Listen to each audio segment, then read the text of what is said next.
They call it a school, but what's taught here is not math, not literature, not art. What's taught here is survival. And survival in this place means becoming a weapon. This is not the kind of school where parents proudly send their children. It's a place where boys, and sometimes even girls, are shaped, molded, sharpened, until they're no longer children at all. In the shadows of dusty streets in cartel-controlled Mexico, International Labor Affairs estimates that some 30,000 children have joined criminal groups in Mexico. Advocacy groups say the number of vulnerable children prone to being recruited is as high as 200,000. In the hidden valleys of extremist camps in Pakistan and behind the barbed wires of secret military academies across Africa, these schools exist. They are invisible to the outside world, yet their impact bleeds across continents. Imagine being 12 years old. Instead of homework, you're handed an AK-47. Instead of textbooks, you're given a manual on explosives. And instead of learning to dream, you're told to kill, to follow, to obey.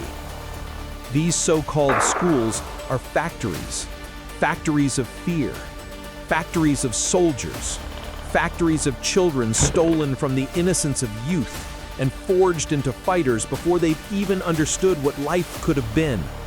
Some are kidnapped, some are brainwashed, some, believe it or not, are sent here by families so poor, so desperate, that giving their child to a warlord feels like the only chance for survival.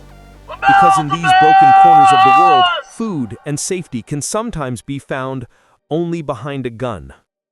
But what does it mean for a society when its classrooms echo not with laughter, but with the sound of gunfire?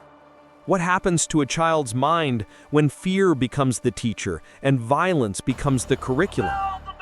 Experts say the damage is permanent. Psychologists describe these children as lost generations, stripped of innocence, programmed for conflict, unable to return to a normal life. Many never do. Some grow up to lead the very armies that trained them. Others die before their 16th birthday. And yet the world rarely sees their faces. These schools are hidden, tucked away in jungles, deserts, or urban slums. Governments deny them, cartels protect them, and international organizations struggle to even find them, let alone shut them down. Still, there are cracks in the walls. Stories escape, whispers from those who managed to flee. One boy, who escaped from a camp in Nigeria, told investigators, "They taught us how to shoot before we learned how to write." Another from Central America said, "I thought it was school, but it was prison." And the most chilling part? These schools are not slowing down. They are growing, recruiting, spreading. Every year, thousands of children disappear into them. We call them the most dangerous schools on earth. But in reality, they are not schools at all. They are machines. Machines that break children apart and rebuild them into weapons. And here is the final question, the one we must all sit with. If education is supposed to be the path to a better world, what happens when education itself is poisoned?